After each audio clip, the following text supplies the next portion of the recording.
Hello everyone, my name is Khalifah. I'm a student here in HCT. This is my class, English Communication and Skills, and I'm now going to talk about Hearts of Iron 3.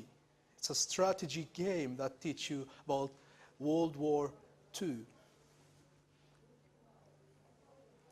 The contents of my presentation will be this, as you can see here.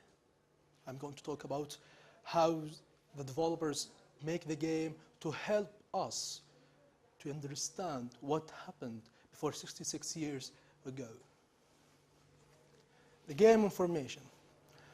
The developer of the game is Paradox Interactive. They created the game first at 2009. As you can see, it's Hearts of Iron 3. Well, from seeing the title, we will know immediately that there is older versions of the game. The purposes of the game, as I said, to learn history and know our past. Because if we did not know the past, we will not live good with the present. I mean, if you did not look upon your past, you will not have a bright future. It's the history. The game is history itself. As you can see here, you can choose any country you want. For example, if you choose Germany, you can conquer Europe. If you choose even Switzerland, you can conquer Europe. It's like the decisions are in your hand. The world at war. The game explained everything about World War II.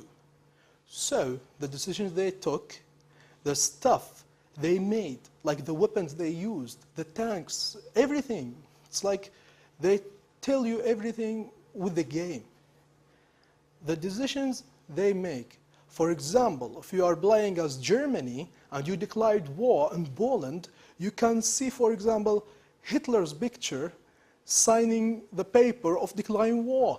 And you can read what's under the message box without reading a book. Because if you, for example, saw a book, you will say, oh my God, I'm not going to read all of this. The way you play. The game is about strategy, as I said. So you have some sort of HQs you control, or you can make the AI, which is the computer of the game, to control. Because you may not know how to control your units, so you will make it AI control. From here, as you can see, you can make it normal, so you control it, or you can make it AI, so the computer control it. Even here, as you can see, the production, you control the production of your country.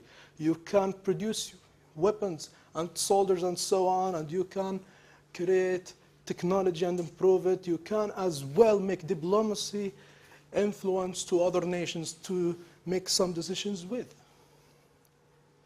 Lead the battle. You are the leader of the country. You are who making the decisions of either declaring war or making alliance with other countries as well. You can change the fact if you want, the facts of you if you want.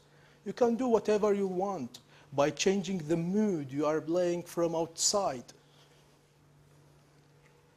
Hearts of Blood. Europe marked on blood.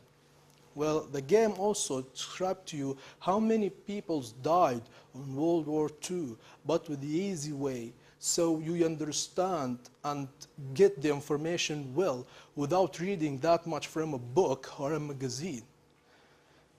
Conquer the world. For example, I can choose Saudi Arabia if I want and conquer the entire planet with my own soldiers. I can do whatever I want. Here's, as you can see, also a new weapon. You can develop a new weapon, which is the nuclear bomb here. What happened in Hiroshima and Nagasaki back in Japan. I didn't know quite well about it till I read this information. Learn the past. Things you may not know. For example, you will not know about these parties here. You will not know who's the general of the head government, who's the minister for foreign status. You did not go deep in books. You did not go deep on anything. You just read from the game. You can also replace them. You can change, for example, Churchill to whatever you want. You can change the political party and see who will be the head of government. It's like you play as you want. Germany and Soviet Union race war. Well, when, for example, you declare war on Soviet Union as Germany, you will see the decisions they make, like, for example, Hitler said, they are lower rise than the Germans. So you understand that they ain't just fighting, they are about to, it's about the Purier rise. It's like the master rise or something like that. London under bomb. We didn't know quite well that Hitler managed to bomb London. We didn't know about that, absolutely anything. But with the game, I learned that. I knew even the year when he bombed England. The real world. The game is our world. As I said, you choose any country, any nation, even Saudi Arabia, even, for example, Afghanistan. You choose what you want. Create the history. It's like you can change the facts as well. You can make, for example, the Civil Spain war end with two Spain countries, like the Republicans and the Nationalists. You can make them both because the decision is in your hand. Communism's influence. Of course, after the World War II, the communism tried to control everything. They tried to spread the Red Army's revolutionary soul on the world. The game described this after Germany's defeat. Thanks. This is my conclusion. We hope that all of you have hearts of happiness instead of hearts of blood. And I think the developers did well with creating this game.